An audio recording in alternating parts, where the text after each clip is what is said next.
Tompoklasy Tompokivavy napetraka ny fanamby dia tratra ny tanjona. Tratra ny tanjona satria dia tonga eto amin'ny seranam-piaramanidina ny vato ny Airbus A340 300 ankehitriny amin'izao ora sy fotoana iresahantsika izao. Ho voarakitra ao anatin'ny tantaran'ny Air Madagascar ny androany.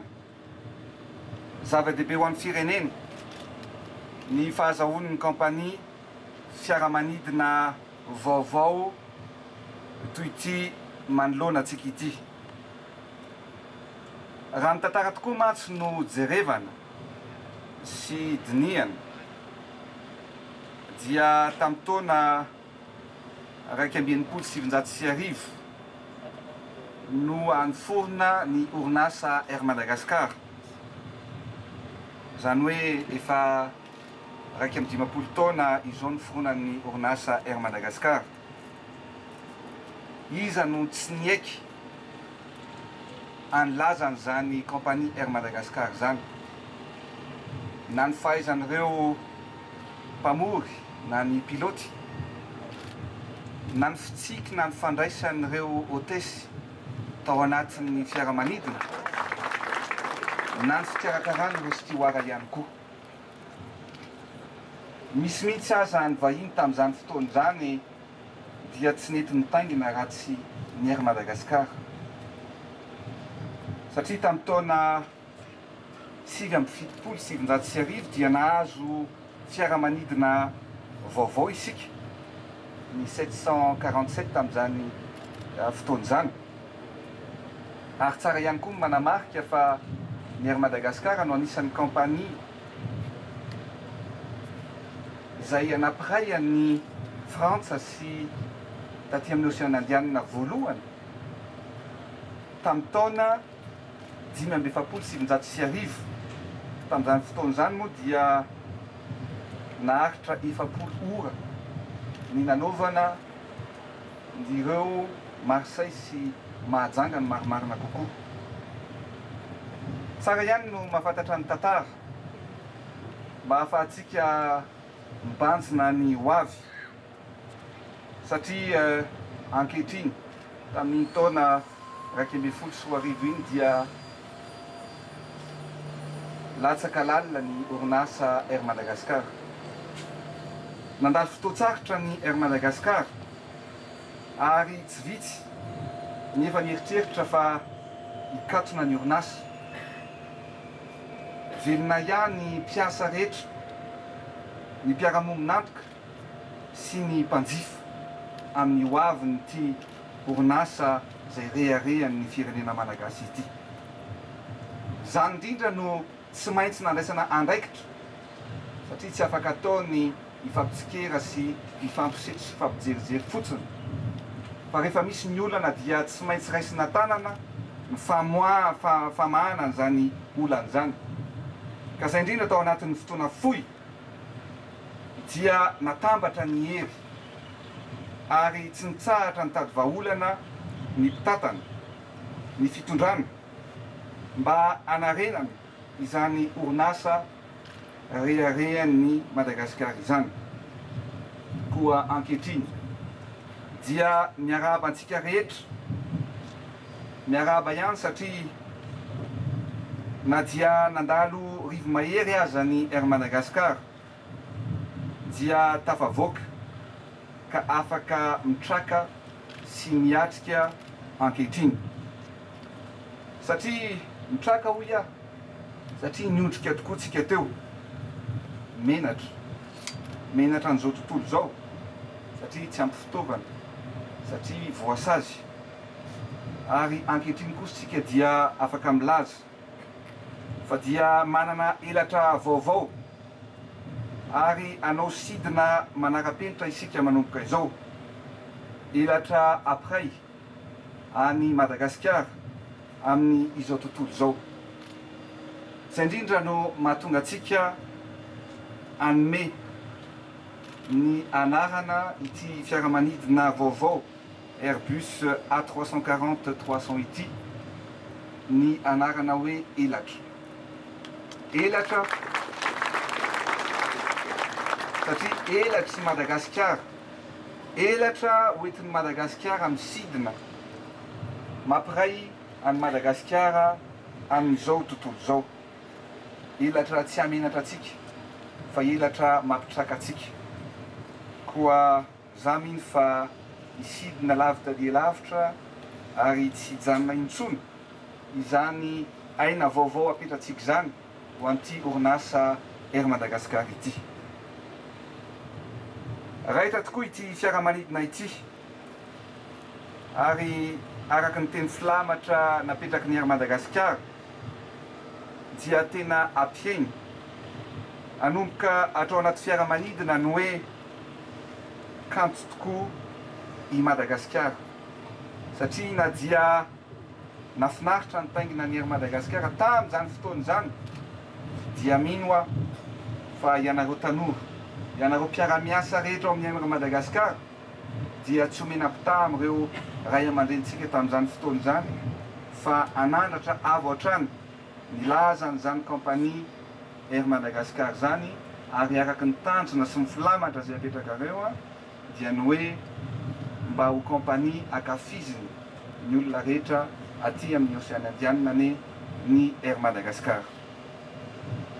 Mitaky fikirizana, mitaky finiavana ary mitaky indrindrindrindra fahasahina ny natoravana tamin'izao tanjona goavana izao. Koa arabaiko manokana ny mpitatana, ny mpiara-miasa rehetra tamin'ny izany ezaka rehetra izany. Ny fampandrosoana tokoa mantsy dia mitaky fanambarana hery, fanatsarana ny fomba fisainana, ny fomba fiasa ary indrindrindrindra ny fomba fijery. Fijery vaovao izay mandroso fa tsy fijery amingana sy hemitra. Ny fafinaretan'ny mpandeha tokoa dia mitaky fikarakarana manokana ao anatin'ny fiaramanidina. Koa ny afatra ampitaiko androany dia tokony hatsarana ny sehatra asa rehetra manodidina ny fikarakarana ny mpanjifa sy ny fiaramanidina. Ho anareo mpiara-miasa ao amin'ny Air Madagascar, io fiaramanidina vaovao io dia tsy fiaramanidin'ny mpitatana sy ny mpitondra, tsy fiaramanidin'ny mpanao politika fa fiaramanidin'ny malagasy ary indrindra fiaramanidiny nareo mpiara-miasa rehetrarehetra ao amin'ny orinasa. Koa vonona izay ny mpanao politika mandalo ny orinasa Air Madagascar dia anareo. Izay dia vonona ny anampy anao ny ezaka rehetra mba hampijoro sy hampitraka ny Air Madagascar ary mino aho fa amin'ny mahatanora ny akamaroany ny mpiara-miasa rehetra ao amin'ny Air Madagascar dia mino aho fa anao soroka miara-milanjy isika mba hampitraka sy hampitsiky ary hampijoro an'izany orinasa izany.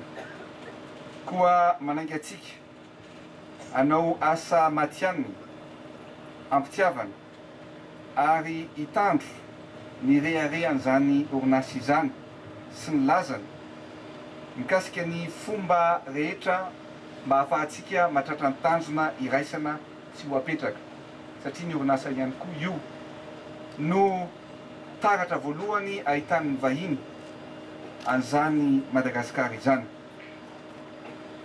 Inoko fa tsy petraka intsony ary misy ny ezaka maro tokony ho atao eo amin'ny toy ny fahatarany ny fiaingan'ny zotra satria misy zany, misy ny Air Madagascar tsy inona dia misy ireo maka ny correspondance ohatra hoe ho any Anosy dia tonga amin'ny 4 maraina iny ny fiaramanidina ary tokony hiainga indray ny fiaramanidina manaraka amin'ny 7 maraina ho any Anosy dia nisy ny fotoana tsy tafaingy zany fiaramanidina zany ratsy amin'ny fito arivo. Zany ezaka rehetrarehetra zany tokony atsaraina ao anatin'le hoe matianina sy kalitao. Misy ihany koa ny fiandrasana ela loatra amin'ny fiandrasana ny entana, maharitra ora maromaro mihitsy vao tafavoaka ny entana, ka zay no anaovana ansoavo amin'ny tompon'andraikitra rehetra mba anatsarana an'izany satria zay le endrika vaovao mba tiatsika apetraka amin'izao dingana vaovao apetratsika ho an'ny Air Madagascar izao.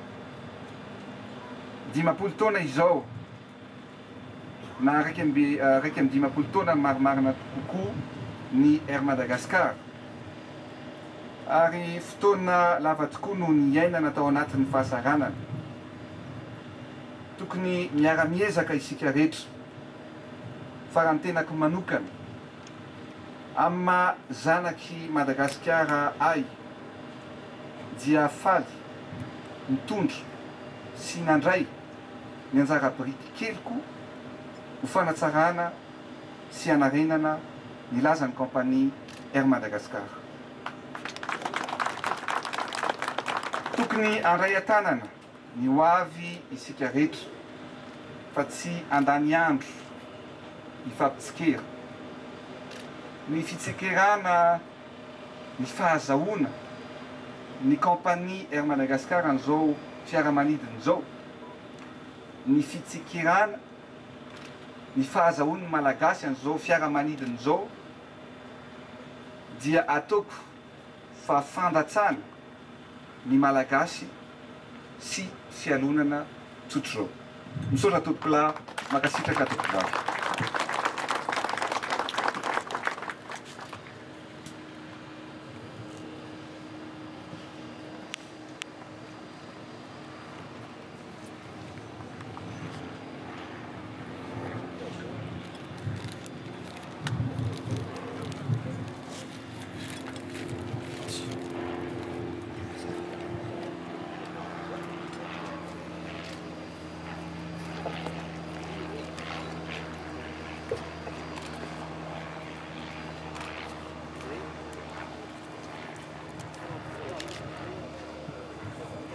Tompoklasy tompoko vavy ajaina satria moa andro iray toy izato ny anio koa manasa antsika mpanajana re tompoko mba hiaraka ampiakatra ny vera sy hanandratra ny vera ho an'ny Air Madagascar sy ho an'ny Madagasikara ray manontolo.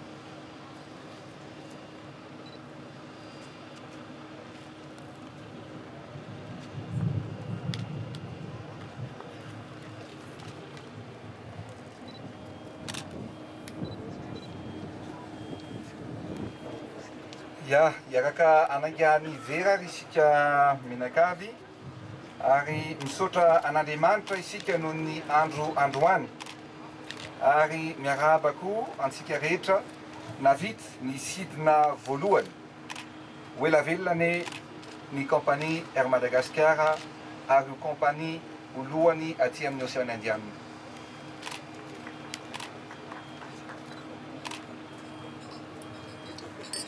Ny mpanao gazety moa rehefa avao dia afany mahita ka dia manasa anareo hiakatra ao anatin'izany fiaramanidina izany ary jery ny ao anatiny satria miaraka amin'ny hoentin'ny hôtesse sy ny steward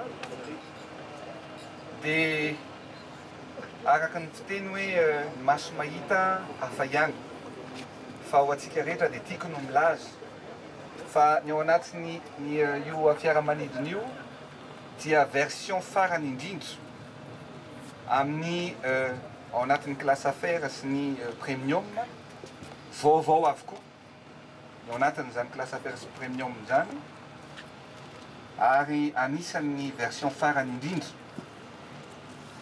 raha terme technique moa dia hoe V4 matory à 180 degré ny ao anatiny ary zay ary tonga taty dia hoe tonga sahady ve dia raha ny salasala teo aloha nantena azy no hoe hitaingina ny Air Madagascar ary eto moa dia nyroplanina nampiasaitsika teo alohan'itya dia nijalijaly ihany vao tonga taty sahirakirana ihany matory na dia classe affaire azy ary maro ny tompon'andraikitra nandeha tamin'ny compagnie hafa Air France fa eto dia miteny fa obligatoire tsy maintsy ho atao ho an'ny mpiasa-panjakana rehetra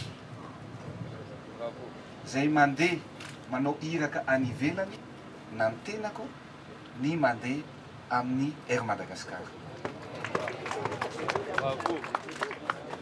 Misaotra indrindra tompoko dia manasa antsika rehetra zany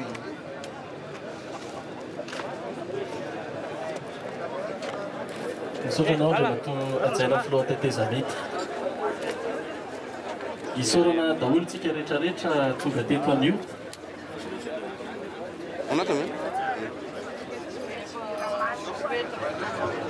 mangataka fotoana foy ireo tompon'andraikitra alohan'ny ahafahantsika mijery izany fiaramanidina vaovao zany mandritra an'izany tompoko lasy tompoko vavy an-tsaina dia asaina isika hiaraka hiala etaeta eo amin'ny toerana izay efa voatondro misy izany. Misaotra tompoko.